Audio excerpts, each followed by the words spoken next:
way because you make this part coming to here. And when you have extension, this triceps make extension. Okay. What happened? से पूछ लेना। तो ये आगे आगे क्या चल रहा है कि जो हमारे मसल्स होते हैं इनको एक मैसेज मिलता है हमारी बॉडी को, वो मैसेज हमारा ब्रेन देता है, लेकिन वो मैसेज भेजने का मैसेंजर कौन होता है? न्यूरॉन्स। न्यूरॉन्स जो हमारे शरीर को मैसेज भेजते हैं, जैसे कि मैंने आपको पहले बताया कि ये मैसेज गया ब्रेन ने 2 मिनट में न्यूरॉन को बताया, न्यूरॉन ने आगे मैसेज गिवन कर दिया मसल को, और मसल ने ये हाथ मेरा थम्स अप करवा दिया। तो सबसे बड़ी दिक्कत क्या होती है, जब मसल को कोई मैसेज नहीं मिलेगा तो मसल नहीं हिलेगा। लाइक माय लेग इज ये नहीं मूव कर रही क्योंकि इसके मसल को मैसेज नहीं मिला, और मैसेज नहीं मिलने के काफी साल हो जाते हैं। उसका क्या होता है, फिर वो मसल सिकुड़ने शुरू हो जाते हैं, और जिससे जो मसल जिसकी बॉडी में है वो कमजोर होना शुरू हो जाता है। तो ये बात आपको क्लियर होगी कि जब न्यूरॉन खत्म हो गए तो वो मैसेज भेजने का काम भी खत्म हो गया। सो मैं एक टीचर हूं, तो मेरा ये फर्ज बनता है कि मैं आपको हर चीज को सिंप्लीफाई कर दूं। तो उसके लिए एक एग्जांपल मैं आपको दे रहा हूं। आप मेरी टांग भी देख रहे हैं और आप मेरी आर्म भी देख रहे हैं। ओके, तो मैं क्या करता हूं, आपको बता देता हूं कि मेरी जो आर्म के जो मसल हैं उनको मैसेज मिल रहा है, सारा कुछ उनको डाइट मिल रही है, इसलिए वो मसल पूरा ग्रो किया और वो तंदुरुस्त है। उसके बाद मेरे नीचे बोन है जो कि हेल्थी है। उसके बाद क्या है, on the contrary when I talk about my नेक, जब मैं अपनी टांग की बात करता हूं, तो जो न्यूरॉन है जो मैसेज भेजना है मसल को, वो मसल मेरा मैसेज नहीं ले रहा। अगर वो मैसेज नहीं ले रहा तो इसका मतलब क्या है, वो ग्रो नहीं कर रहा। अगर वो ग्रो नहीं कर रहा तो वो बड़ा बड़ा कॉन्ट्रैक्ट हो रहा है, सिकुड़ रहा है। इसीलिए आपकी जो पोलियो अफेक्टेड एरिया होता है वो सिकुड़ने के कारण कमजोर होता है और बहुत ही ज्यादा कमजोरी में आ जाता है। जैसे कि हम बचपन में हमारी टांग थी तो वो ज्यादा ग्रो नहीं कर पाई, तो this is the main difference. Yes please. Okay. World War, I mean after 45, exactly when India was born, that it's beginning of a state, a country, and also many polio at the same time. It's one of the main reasons that at least people with polio until the 60s had not been diagnosed and helped because new country, new development.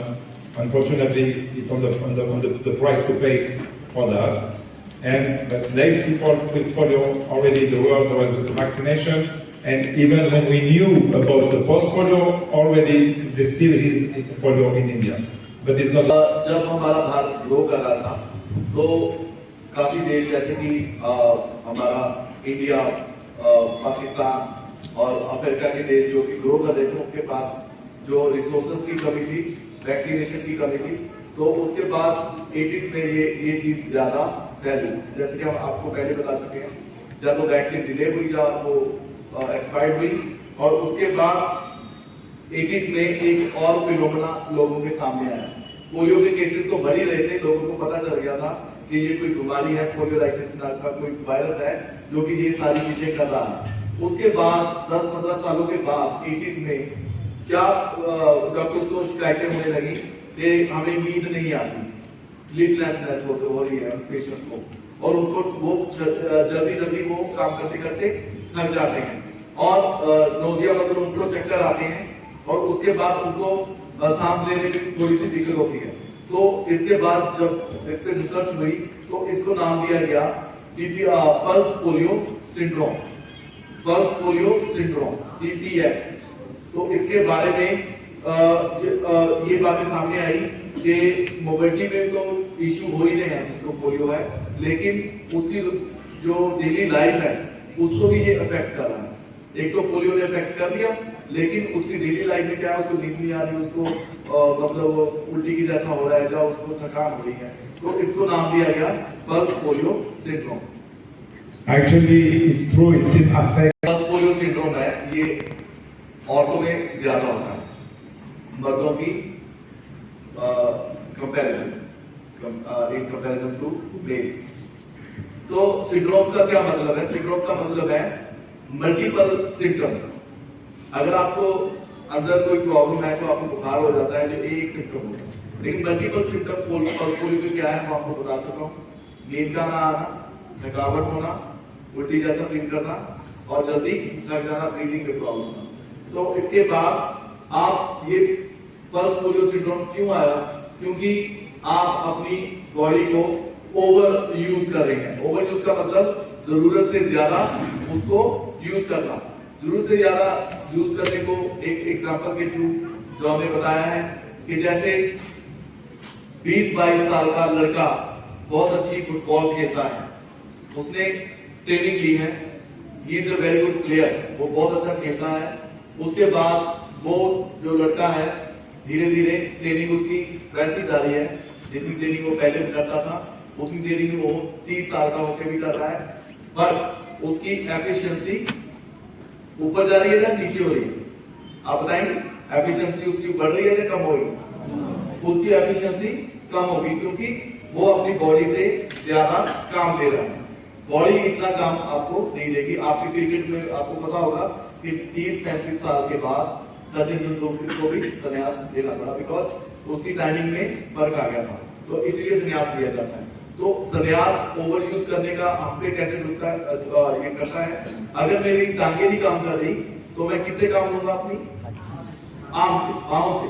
तो मैं अपनी बाहों से इतना काम लूंगा कि मेरे को पता नहीं चलता कि मैंने इसको ज्यादा यूज कर लिया। पता कब चलता है? जब आपके कंधे में कांस्टेंट दर्द रहने लगता है।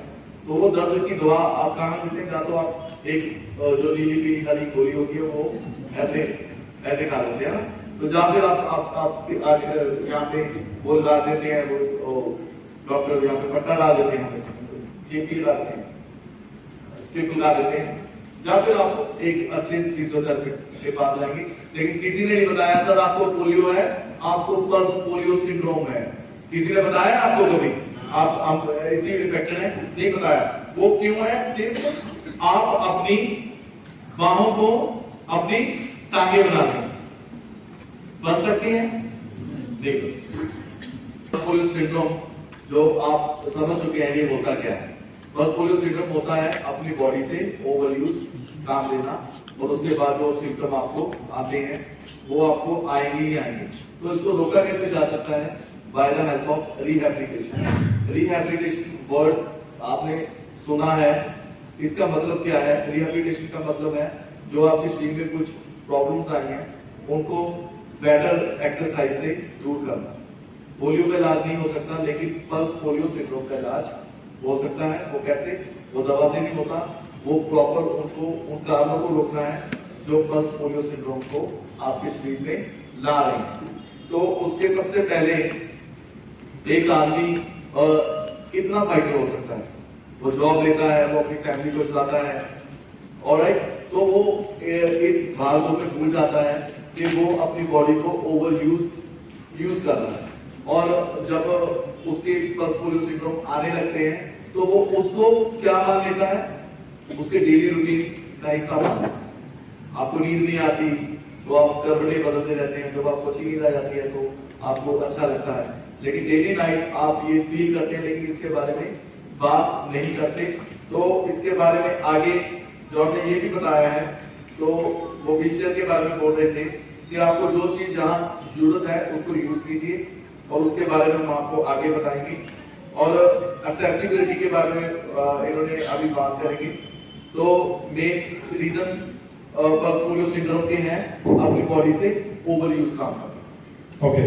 I would like to request John not to just behave like a French train. John, please keep it slow. You behave like Indian train. So that I can explain everything. So Thank you. now, It's not in French. Yes. It's in French, it's faster. It is faster, yes. It's in English, not my mother language. It's okay. So अभी ये बातें मैंने note की हैं कि इसको avoid कैसे करना है।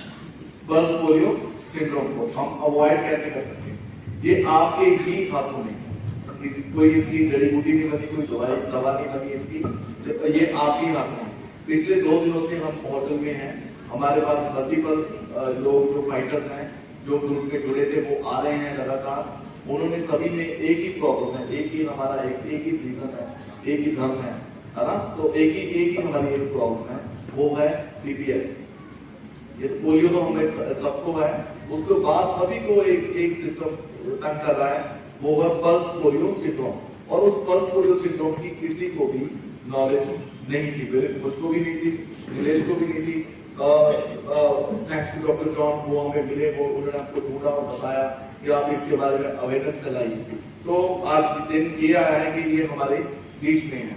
तो उसके बाद आपको ये बताया गया है कि आप अपनी बॉडी के गुलाम नहीं हैं, आप अपनी बॉडी के बॉस हैं।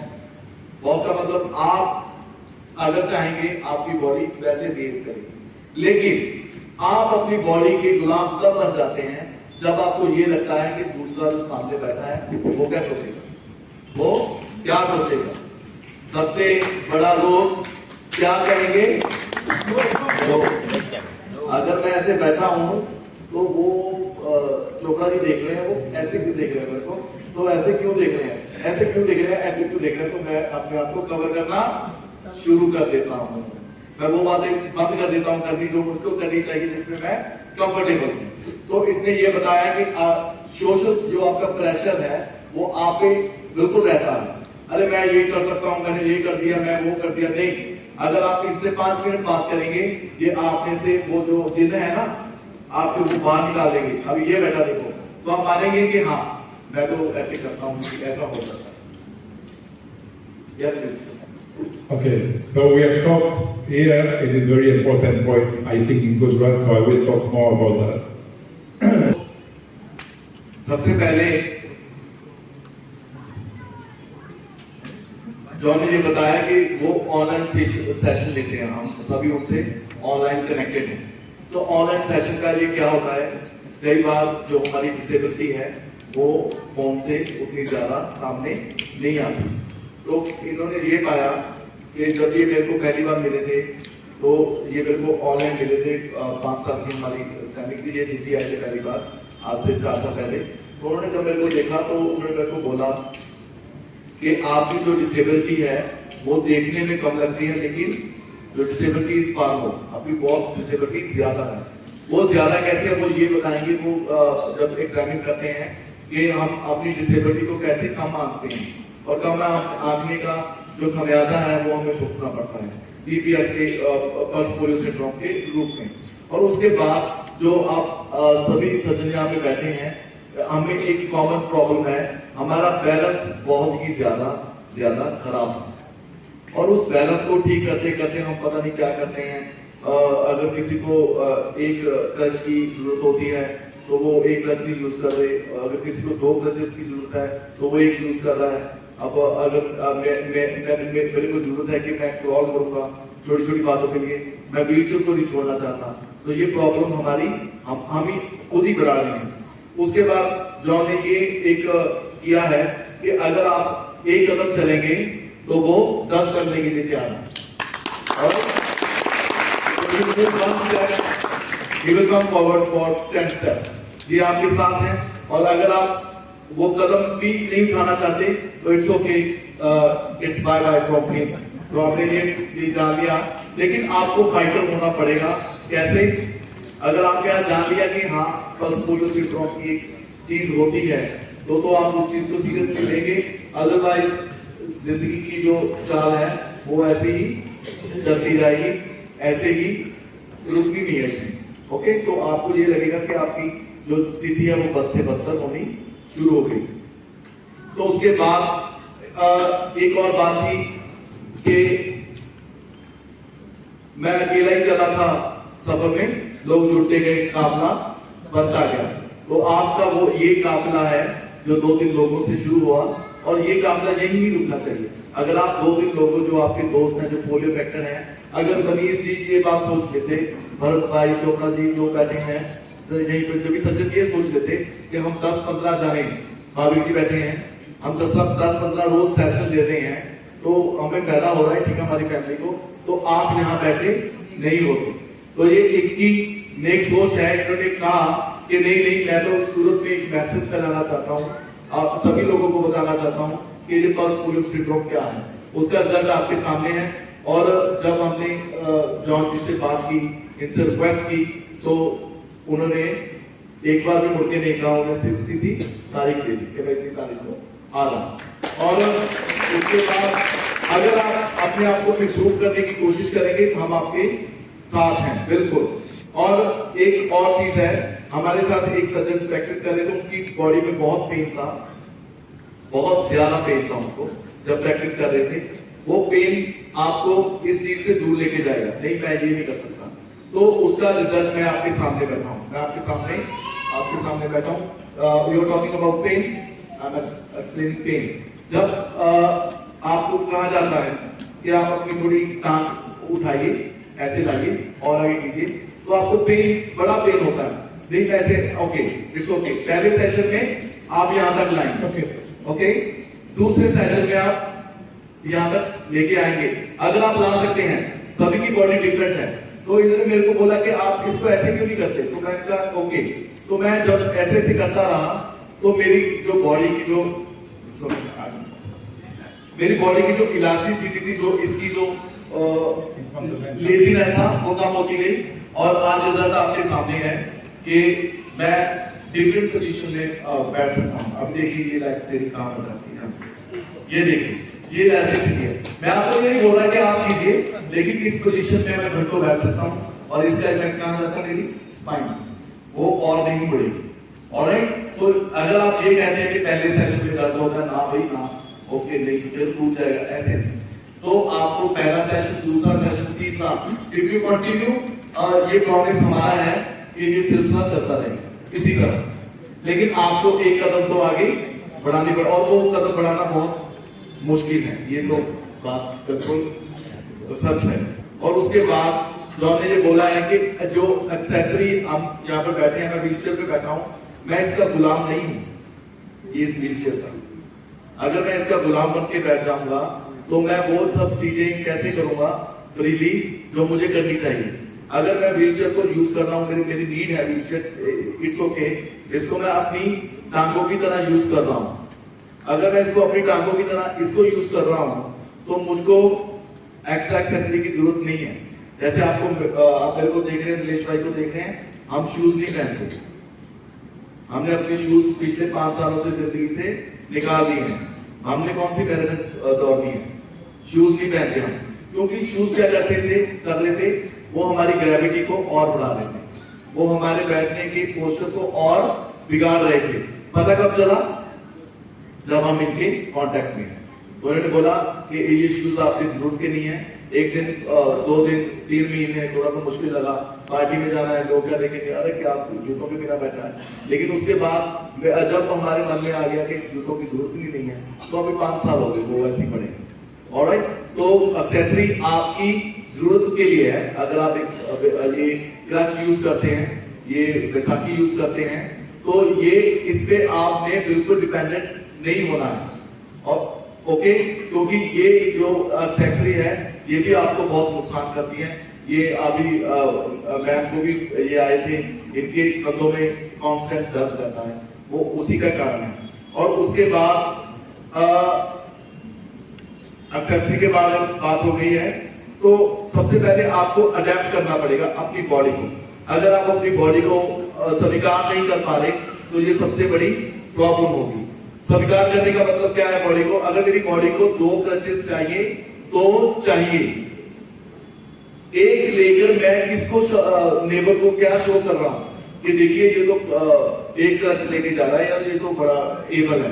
नहीं, अगर आपको 2 चाहिए तो अपने लिए आप 2 क्रचेस यूज कीजिए, क्योंकि वो आगे आपको जॉन बताएंगे कि जब 2 क्रचेस वाला बंदा 1 क्रच यूज कर रहा है, तो उसका उसकी बॉडी पर कितना इफेक्ट पड़ रहा है।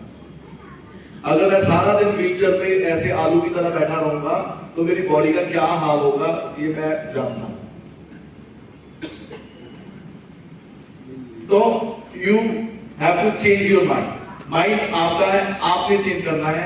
तो इन सब बातों के बाद एक बात निकल के आती है कि अपनी बॉडी को आप अडेप्ट कीजिए, स्वीकार कीजिए, इसको मानिए कि मेरी बॉडी की एबिलिटीज क्या है और इसकी नीड्स क्या है। मेन प्रॉब्लम बॉडी एक्सेप्टेंस की है। बॉडी एक्सेप्टेंस का मतलब है ये बॉडी तो हमारी है, तो हम ही इसको क्यों एक्सेप्ट नहीं करनी है। तो कई लोग बोलते हैं कि कॉन्फिडेंस पूरा है जी, हमने जिंदगी में ये किया है, वो किया है, वो ठीक है, लेकिन जब बॉडी एक्सेप्टेंस की बात आती है तब वो हम बैकफुट पे हो जाते हैं। तो एक टैबू है, टैबू को बोलते हैं एक ऐसा सब्जेक्ट जिसके बारे में आप बात नहीं करना चाहते। आप एक डिसेबिलिटी आपकी पिछली बार आपने कब डिसेबिलिटी के बारे में अपनी भाई से बात की थी, अपनी बहन से बात की थी। आपके परिवार को पता है कि हमारे बच्चे में ये पोलियो का एक चीज है, तो अब पेरेंट्स का कोई कसूर नहीं, वो तो प्रोटेक्टिव होते हैं। ऑलराइट, जैसे उनका बच्चा कहेगा, जैसे उनका बच्चा गुड फील करेगा, वो वैसे ही प्रोटेक्टिव हो जाएंगे। उसमें क्या है, बच्चे के अंदर जो सेल्फ एक्सेप्टेंस की फीलिंग है वो दूर चली जाती है। वो कभी भी अपने आप को इस काबिल नहीं समझता कि अपनी डिसेबिलिटी के बारे में या तो आप खुद कुछ कहें या वो किसी से सुनना भी नहीं चाहता इसके बारे में। अगर उसका दोस्त उससे पूछता है तो इस टॉपिक के बारे में, पहले तो अगर मैं किसी का दोस्त हूँ, मैं मतलब अगर मेरे किसी फ्रेंड को प्रॉब्लम है तो मैं उसके बारे में बात नहीं करूंगा। आप खुद भी नहीं वो बात करना चाहेंगे क्योंकि ये आपके लिए एक फोबिया है, एक टैबू है जिसके बारे में आप बात करना नहीं चाहते। तो इसके बारे में आपको फाइट करनी पड़ेगी। मैक्सिमम आपको इस चीज के बारे में एक भूख दिखानी पड़ेगी कि हाँ, मैं अपनी बॉडी को सक्सेसफुली एक्सेप्ट करूंगा। आप अपनी जिंदगी में बहुत सक्सेसफुल हो सकते हैं, लेकिन आप एक बार आज इस सेशन के बाद जरूर सोचिए, क्या कभी आपने अपनी बॉडी के बारे में सोचा है कि आपने इसको एक्सेप्ट किया है? अगर किया है तो आपके मन में वो कंफ्यूजन क्यों है, वो डर क्यों है, जो आपको लगता है अगर मैं वहां जाऊंगा तो कैसा लगूंगा, अगर मैं ये पहनूंगा तो मैं कैसा लगूंगा, अगर ये ऐसे मुझको देख रहा है, स्टेयर कर रहा है, ये कैसे कर रहा है, ये मुझको ऐसे ना बोल दे। अगर आप कभी नए कपड़े पहन के, शेरवानी पहन के जाते हैं, अगर आप पजामा पहनते हैं तो आपको फील होता है यार इसमें तो मेरी टांगें बड़ी कमजोर लगेंगी। तो आप हम सभी के अंदर है ये फैक्टर, जिसको बाहर निकालना पड़ेगा। वो कैसे निकलेगा? वो रिहैबिलिटेशन उसका एक मात्र जरिया है। और उसके सामने आपका नाम है हमारे प्रोग्राम का बियॉन्ड मोबिलिटी। घूमने फिरने के बाद भी एक वर्ड है, हमने चलना फिरना नहीं है बल्कि उसके भी पार जाना है। वो कैसे जाएंगे? जब आप अपनी बॉडी को लॉन्ग एक्सेप्टेंस देंगे। जिंदगी लंबी नहीं होनी चाहिए, जिंदगी बड़ी होनी चाहिए। ऐसा नहीं है कि हम अपने पोता पोती को खेलते नहीं देखेंगे, जरूर देखेंगे, लेकिन ऐसा ना होगा कि पल्स पोलियो सिंड्रोम के बाद आपका पोता आपकी सेवा ही करता रहे। आप उस चीज से मतलब मोहताज की आपको महसूस है, मैं ऐसे नहीं जा सकता, अरे ये तो मेरे को क्या हो गया, लेकिन आपको ये सिम्टम देखने पड़ेंगे। और उसके बारे में आप लकी हैं कि आप यहाँ बैठे हैं, तो ये नेवर टू लेट वाली बात है। कभी भी किसी चीज में देरी नहीं होती। तो आज से अगर आप शुरू करते हैं, अपनी बॉडी को एक्सेप्ट करते हैं, तो चीजें बदलनी धीरे धीरे शुरू हो जाएंगी। बॉडी एक्सेप्टेंस क्या है ये आपको बता दिया है कि आपकी अपनी बॉडी है। आपने ये नहीं देखना कि आपका नेबर, आपका जो पड़ोसी है वो आपके बारे में क्या है। आप देखिए आप कैसे कम करें। हम इस गिल्टीनेस में करते हैं कि मेरे को पोलियो हो गया, इसमें मेरी कोई गलती नहीं।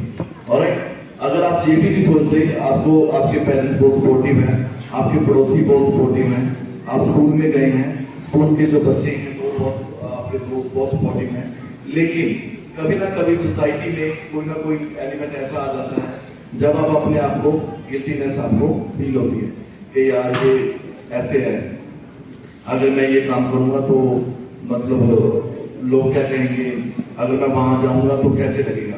आप यकीन मानिए रिहैबिलिटेशन में कई जब हम बातें करते हैं, जब एक जैसे प्याज की जो परत हम उगाते हैं ना, तो उससे निकल के आता है यस। जब जॉन ने मेरे से पहली बार पूछा पहले 2 महीनों में कि मैं कॉन्फिडेंट था, मैं स्टेजेस करता हूँ, गाता हूँ, मैं स्कूल का प्रिंसिपल हूँ, उसके बाद बच्चों को पढ़ाता हूँ और इंग्लिश का मैं टीचर हूँ। उसके बाद जब इन्होंने मेरे को वो प्रयास की जो परत उतारी तो पूछा आपने ये बताइए कि क्या लगता है सिक्योरिटी क्या है। मैंने उनसे बोला कि वीक लेग्स की मेरे को सिक्योरिटी है। मेरे को इनको मैं जीन्स की पैंट पहन के रखता हूँ, जब मेरे को भी देखता है तो मेरे को ऐसे लग रहा है कि वो मेरी टांगों को देखता है कितनी कमजोर है, तो कैसे लग रहा है।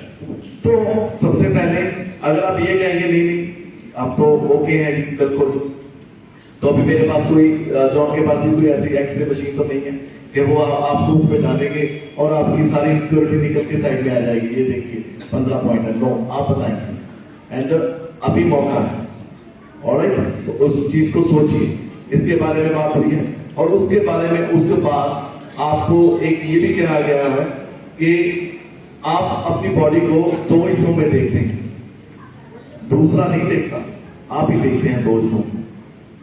ऑलराइट, तो जब सेल्फी लेते हैं फेसबुक में बातें थोड़ी सी तो ऐसे लेते हैं कि मेरी ऊपर की बॉडी आ जाए और नीचे वाली जो नीचे का फ्लोर है वो नीचे का फ्लोर भी आना चाहिए। ऑलराइट, तो हम ऐसे करते हैं। मैं भी करता रहा हूँ। मैं पहले सिंगिंग करता था तो मैं ऐसे करता था, स्टेज पे बैठ के सीधा लाइक अ स्टैंडर्ड पर्सन के। मैं वो स्टैंडर्ड पर्सन जैसे बैठा वो बैठते हैं, तो किसी को बिठा के नहीं बैठ, मतलब किसी को देखते नहीं कि मैं कैसे बैठा हूँ। हम क्यों देखते हैं किसी को, हम क्यों ऐसे करते हैं। तो मैं जिस पोजीशन में कंफर्टेबल हूँ उस पोजीशन में मैं बैठूंगा। सबसे पहला तो ये साथ, और उसके बाद 2 भागों में आप अपनी बॉडी को देखते हैं, एक अपर और एक लोअर। ये मैं हूं, ये मैं नहीं हूं, ये तो कहीं और से है। This is not me.